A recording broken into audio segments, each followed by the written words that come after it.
En este video seguiremos abordando la filogenia del sistema nervioso.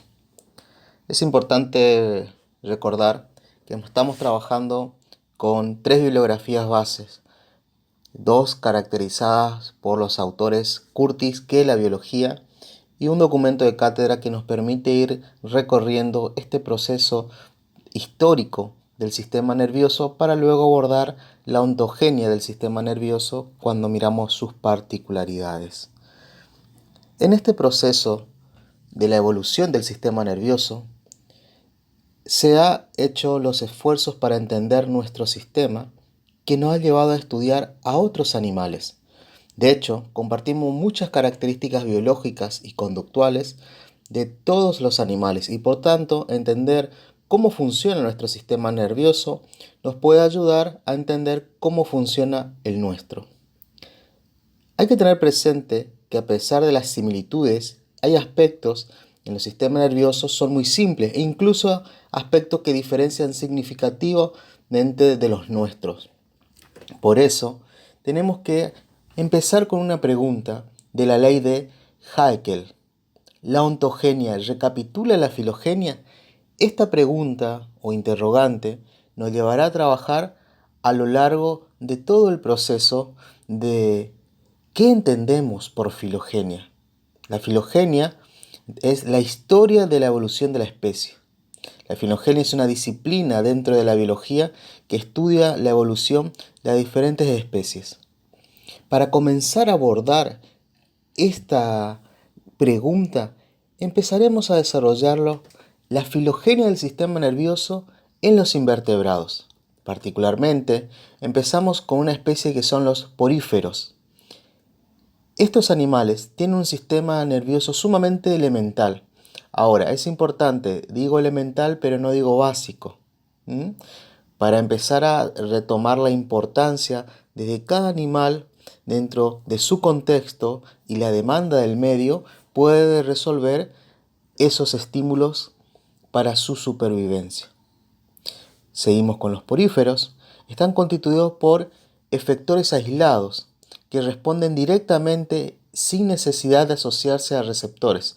Empezamos a ver que tenemos fuertemente células nerviosas motoras que le permiten hacer este contacto con el estímulo.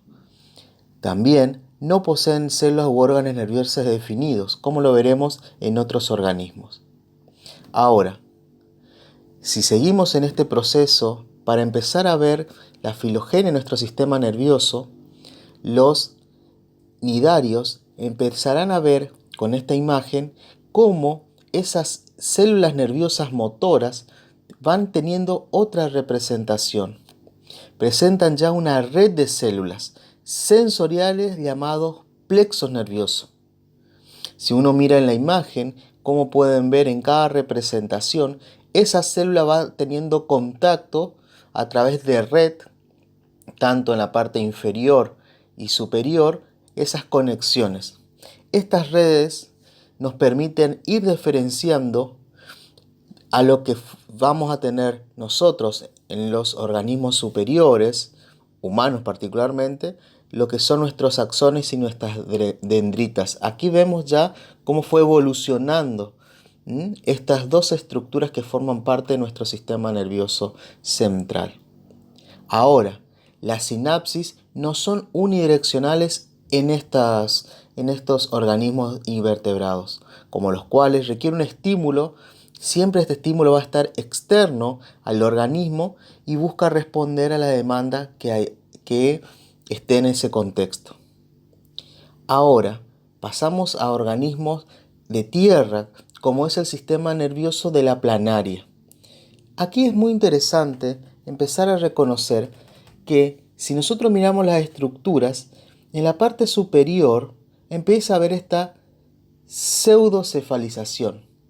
Pero a lo largo del cuerpo, tanto de la parte superior e inferior, empezamos a ver que aparecen ya ganglios cefálicos. Aparecen los nervios longitudinales y nervios transversales. Esto nos permite ir viendo cómo se va complejizando el proceso del sistema nervioso. Entonces empezamos a ver que todas esas estructuras están a lo largo del cuerpo del organismo.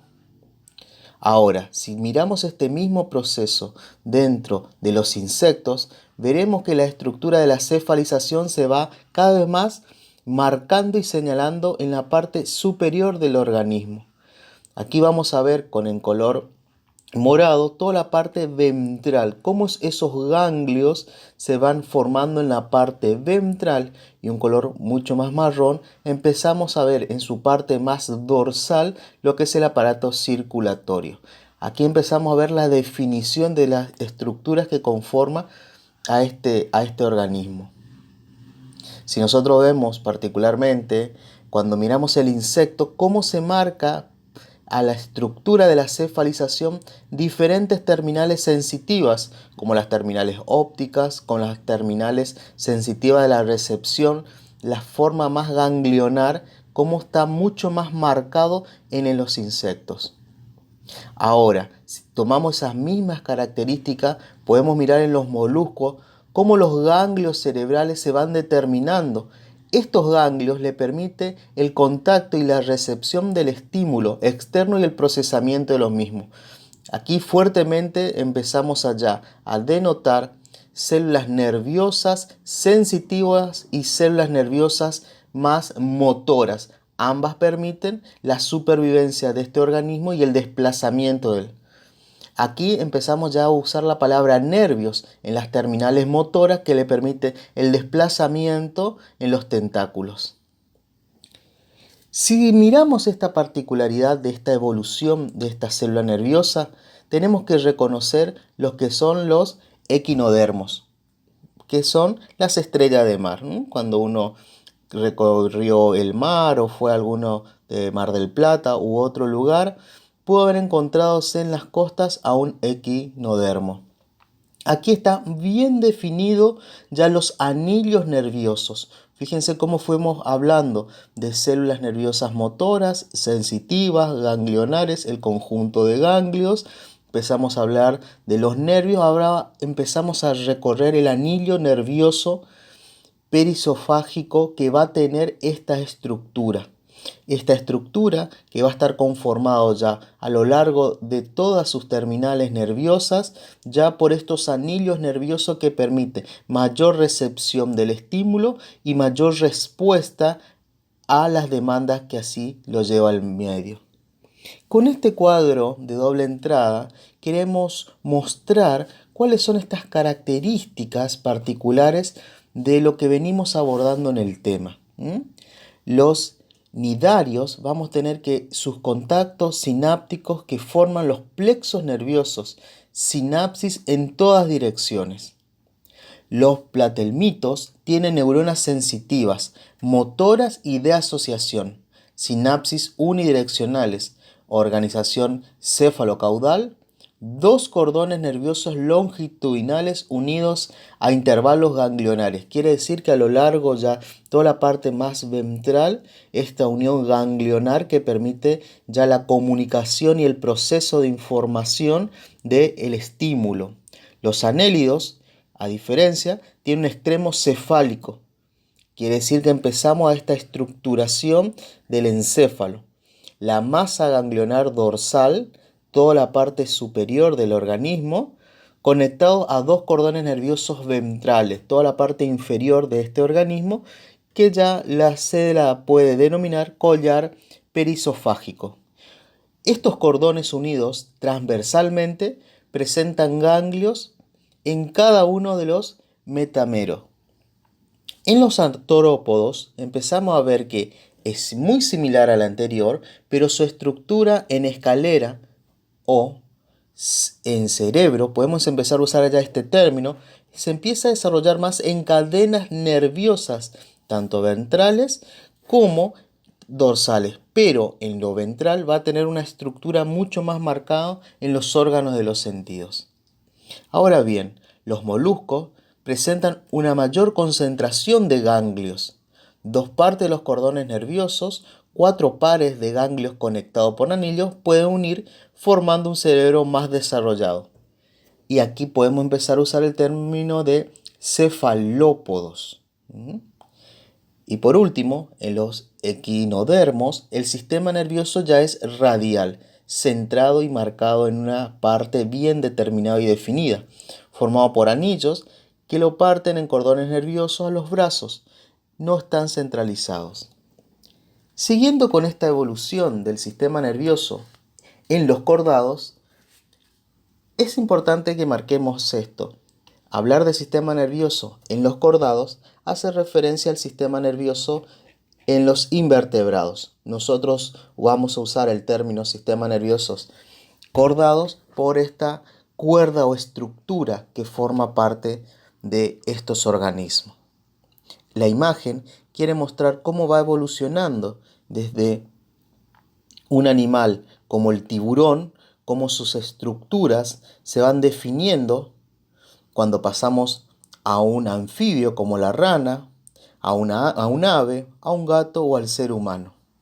Cómo a lo largo de estos cordados van evolucionando diferentes estructuras, lo que nosotros podemos definir en un cerebro más reptilíneo, un cerebro más mamífero y un cerebro con una neocorteza más estructurada como lo que nosotros tenemos los seres humanos.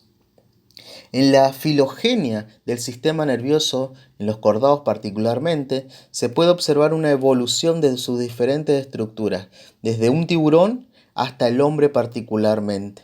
Lo que va a ir evolucionando son el cambio de tanto de la subcorteza como la corteza, además de los órganos que conforman, por ejemplo, tálamo, hipotálamo, hipocampo, toda la parte de los núcleos basales, toda la parte de la subcorteza que a lo largo de los años de la historia, de millones de años, fue evolucionando.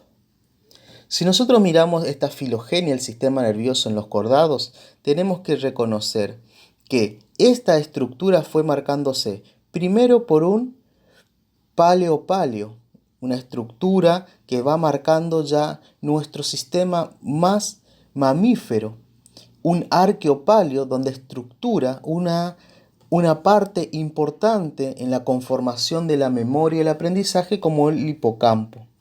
Y un neopaleo, estructura que nos permite la característica propiamente humana. Ahí empezamos a reconocer lo que es el hemisferio cerebral o ambos hemisferios, tanto izquierdo como derecho. Siguiendo cómo podemos ver esta filogenia en los cordados, podemos mirar a través de un corte transversal cómo evolucionó el cerebro a lo largo de los millones de años y vemos cómo cada vez más se queda marcado. En la parte azul, toda esta corteza cerebral, cómo va cada vez más evolucionando desde pliegues más lisos hasta pliegues rugosos, con cisuras. Entonces va marcando cómo en estos pliegues se va denotando particularmente la estructura de la corteza cerebral, y hay una corteza y una subcorteza que está marcada en color blanco. Si nosotros tenemos que ya trabajar con la corteza de nuestro sistema nervioso, debemos que reconocer que en los humanos la corteza del sistema nervioso está dividido en 6 capas. Recordemos que la corteza está formado por sustancia gris. La sustancia gris es el soma de la neurona y una parte del axón sin mielina. Si miramos particularmente la estructura, vamos a ver que en la primera capa tenemos ya células moleculares o molares. En la segunda capa empezamos a ver más una estructura granular externa. En la tercera capa, piramidal externa, pero con mucho contacto con el cerebelo. En la cuarta capa empezamos a ver que hay células granular internas. En la quinta, células con mayor contacto con células uni y multipolares, piramidal interna. Y en la última capa, multiforme, quiere decir con relación con las anteriores capas. Para reconocer la importancia de estas capas lo volveremos a recapitular luego en la ontogenia del sistema nervioso cuando particularicemos las estructuras del origen de particularmente de nosotros los seres humanos, pero solamente como introducción le mostramos esta división de nuestra estructura cerebral. Por último, queremos dejar marcado cómo fue evolucionando en la estructura de la corteza cerebral desde un organismo que tenían células motoras, pasamos a organismos que tenían células más sensitivas y motoras, pasamos a tener organismos que tenían ya ganglios, cadena de ganglios, empezamos a ver que organismos que ya estaban centralizándose esta cadena de ganglio, a pasar a organismos como los vertebrados, donde la evolución tanto de una corteza más rectilínea o paleocorteza pasó luego a una corteza mucho más marcada mamífera, a luego a tener una neocorteza particularmente humana. Esta última imagen nos quiere mostrar cómo fue complejizándose las células nerviosas. Con esta presentación vamos cerrando esta parte de filogenia del sistema nervioso y seguimos estando en contacto tanto en el aula virtual como en las clases presenciales. Muchas gracias.